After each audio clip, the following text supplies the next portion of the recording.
Welcome to episode 21 of the Shaffer Creative Podcast.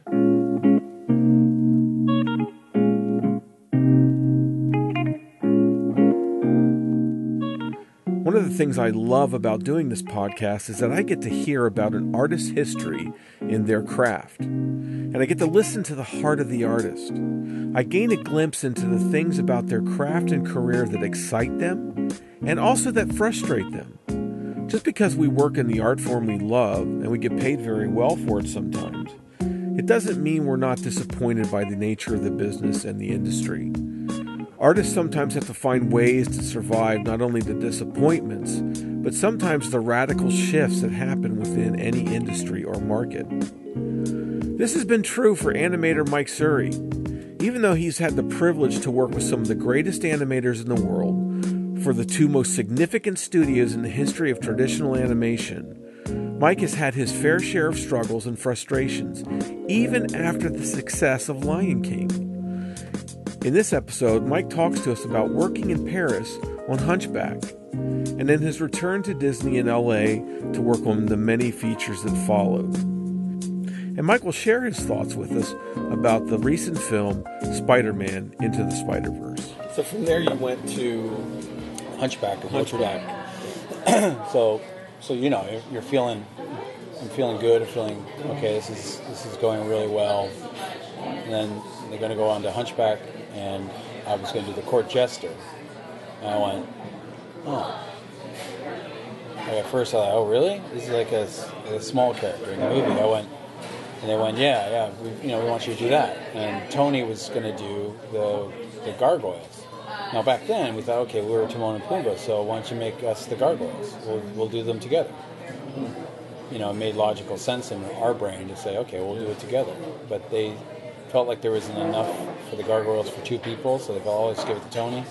I was a little like not insulted, but I sort of was playing a little bit like I was surprised that I was getting, you know, from the success of the movie Lion King. Clopin. Clopin, yeah. That's right. So I rolled my head back to that infamous day of driving to Bill Dennis's office to think I was being fired, and it wasn't. And I thought, okay, I've been given something that's not huge, but let me make it huge. Let me make it great. You know, I'll embrace that. So I remember telling Don Hahn at the time, saying, okay, yeah, I'd be happy to do this. It's gonna be, it'll be great, you know. And then he said, well, actually, we're going to, part of the project's going to be done in France, and so we might send you to Paris if you want to go to Paris to work there on the opening sequence, because a lot of the animation will be done by a French studio, and they're in Paris. And it'd be good to have somebody from here, leadership, working there. And I went, oh, okay. For how long? He goes, for about 6 months. And I was like, oh, okay, wait a minute, I have 3 kids. And so I worked out a deal with them where I would go for 3 weeks, come back for a week, go for 3 weeks, come back for a week. Oh, good. So I flew back and forth. Oh. And so the studio at that point is, you know, a billionaire.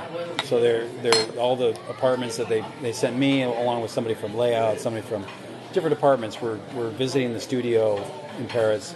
So we all would have apartments in Paris, and they're all were like, this person has an apartment that out their window is Notre Dame.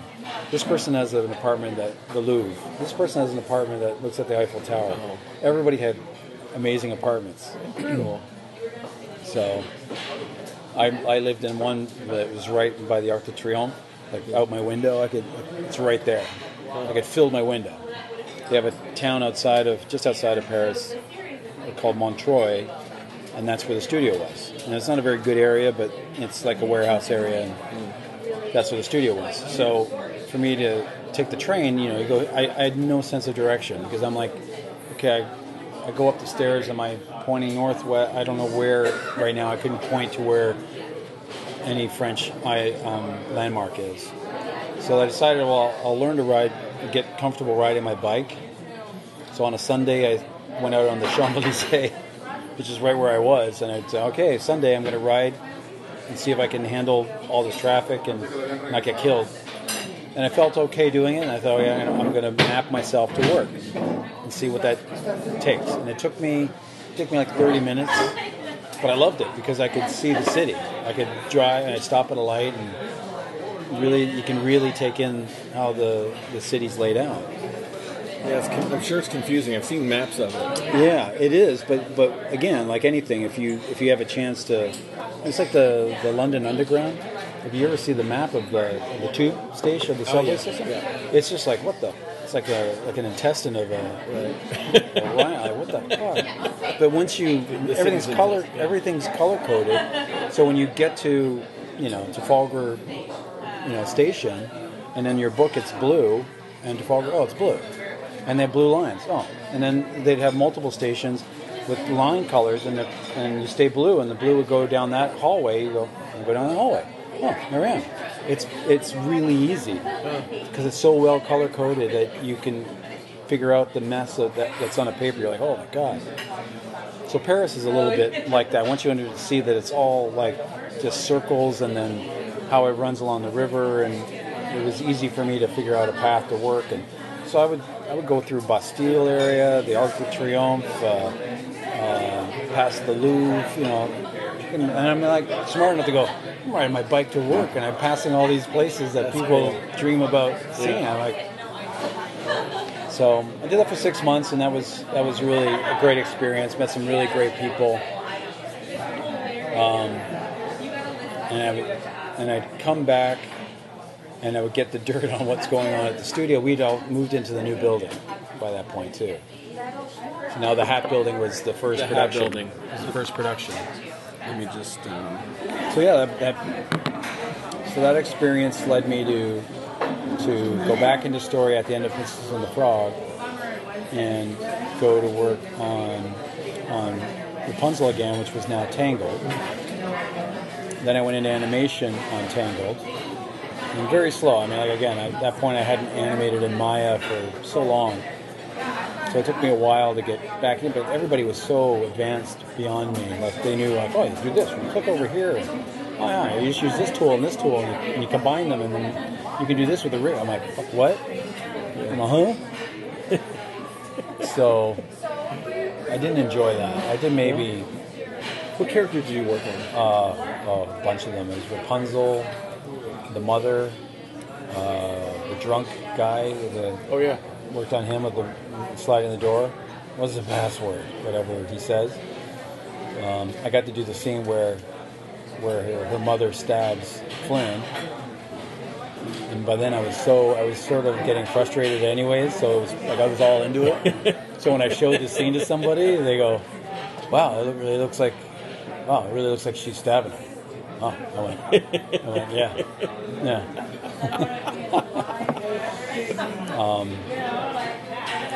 And as that movie ran down, I just didn't think that. I don't think that the chemistry or the environment for me it seemed a little colder, different, and I just didn't know if I fit into it. I didn't feel like I fitted into what they were trying to build there. You always felt like that. Yeah, a little bit. I mean, it's always there, right? I mean, I can't. I always underestimate what I'm worth, I guess. Yeah. We all do that. Yeah. And I to a fault will always think that I'm not the biggest thing in the room, when maybe 5 other people in the room will say, yeah, you are the biggest thing in the room. And I'll think, no, I'm not. But so, because there's many times I'm not. I'm just another guy, right? And I've been told and seen many times that to be felt and know that I am not anything but another guy in the room helping get this movie done. But you've been ranked. You know what your rank is? Haven't you seen there's been lists where they've ranked all the animators? I know you're at least in the top 20. Somewhere in there, right? Yeah. Yeah, I think I saw something where I was ranked. It was like, you think you saw something? Well, somebody had put something where they ranked, and I thought it was higher though. I thought it was like 30s or something. I don't know what it was. I thought you were in the 20s. So when I talk to people, I'm like, Mike's in the top 10. He's one of the top 10 animators in the world. Thanks. I mean, time moves forward. New people come in that are for sure that have it. But I mean, my move to DreamWorks after the Disney thing, where I didn't feel like I fit in, and then DreamWorks was talking again, and they wanted to do a 2D CG combo film. I went, okay, this might be a good chance for me to expand what I want, because I don't feel like I can do that here.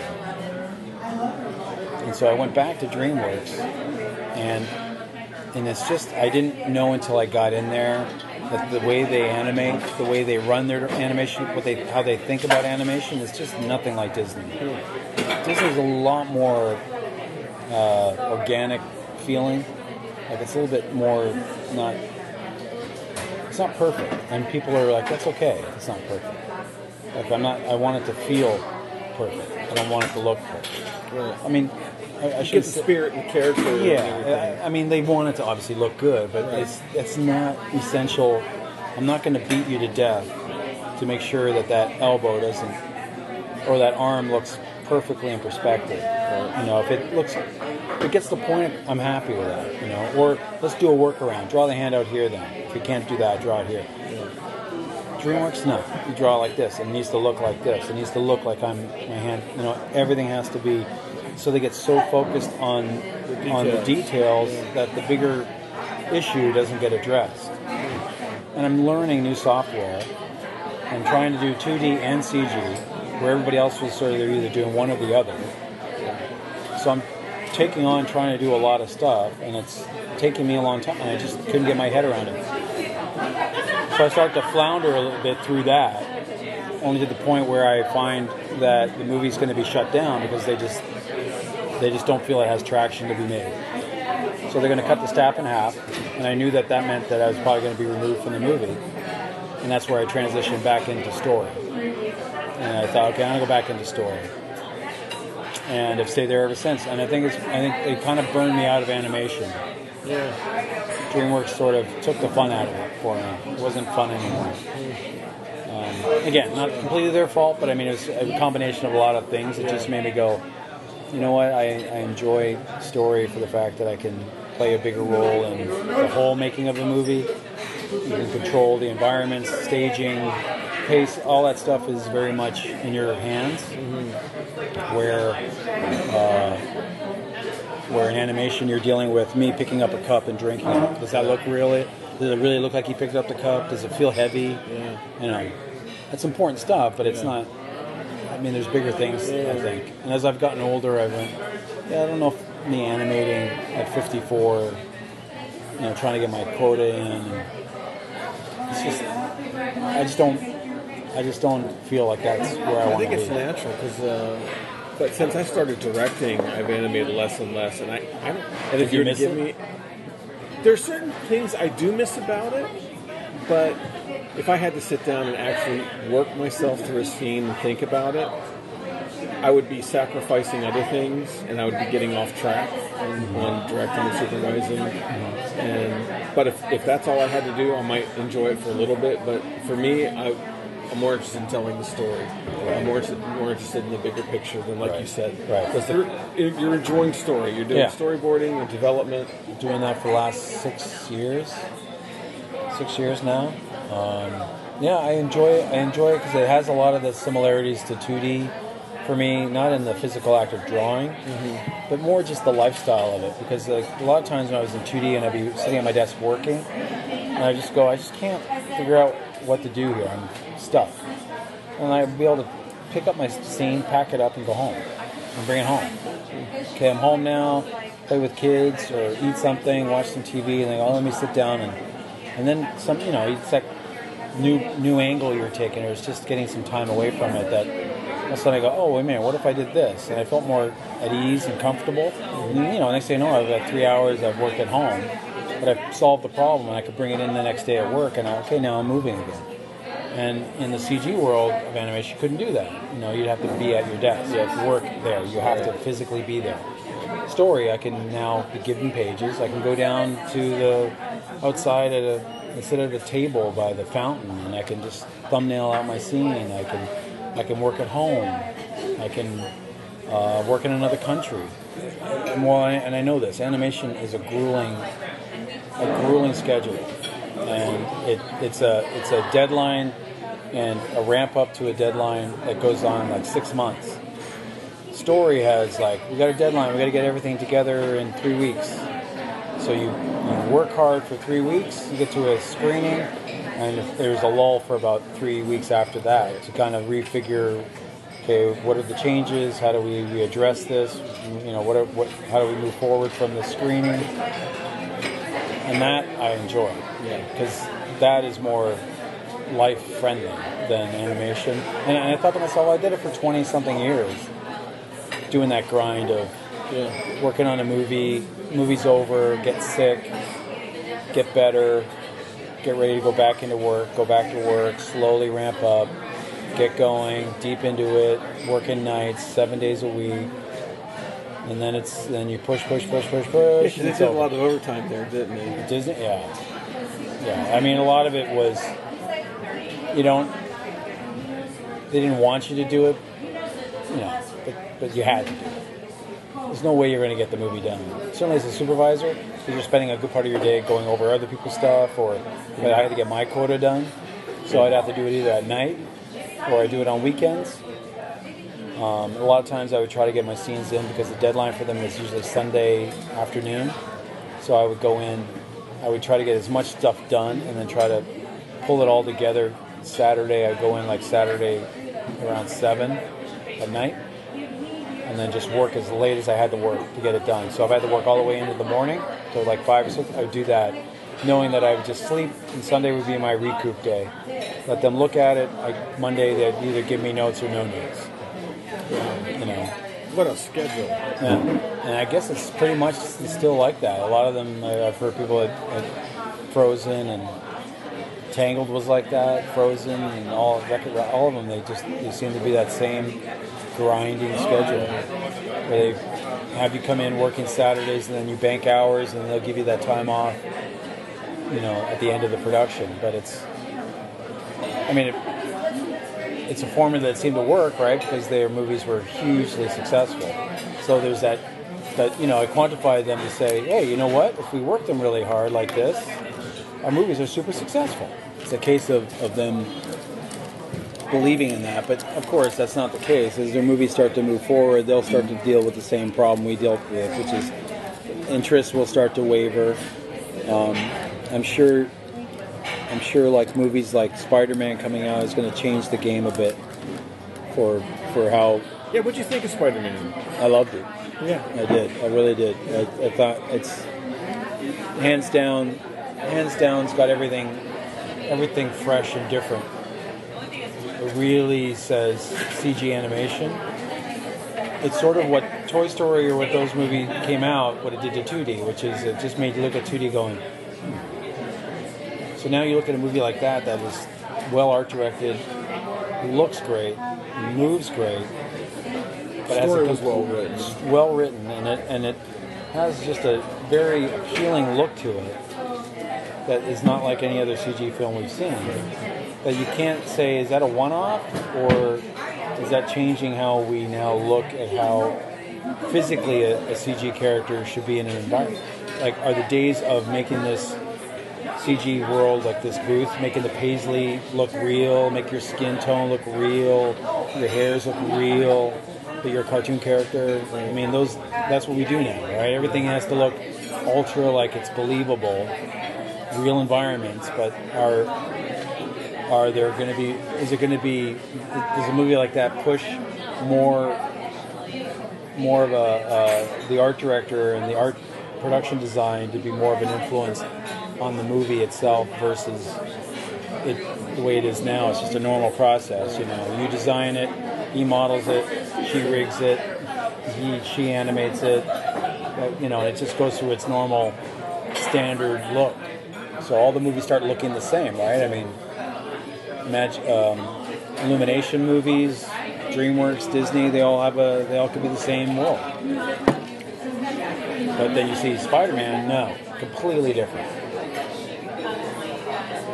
Can you have that over and over and over again? No, but it does make you think that it opens up the door to finally somebody's done it. Something's that's brought the charm, a little bit of that textury drawing, organic feel into a very controlled CG world where it's not super controlled, and it looks fantastic. It does. To me, I found it very cinematic.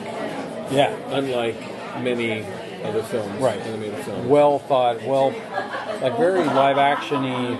The pacing, the way they do the ellipses, where you're cutting from one thing to the next thing, and it's perfectly balanced for the story, but it's not something you would naturally think you would do. Right. And it works great. Yeah.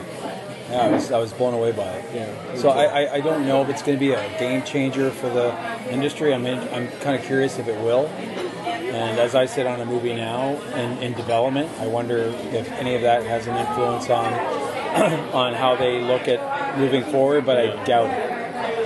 It comes from the director. The director has to have the vision and the writer together in order to create that canvas. Yeah. I mean, you could be in the meetings and people could say all the right things, like, "Oh, we need to push this. We need to be different. We need to really sell ourselves as being something unique." But then they'll do it, and it'll look just like every other movie they've done. So somewhere in there, you have to have somebody dig their heels in and go, "No, it needs to have this kind of look. I think we can do it."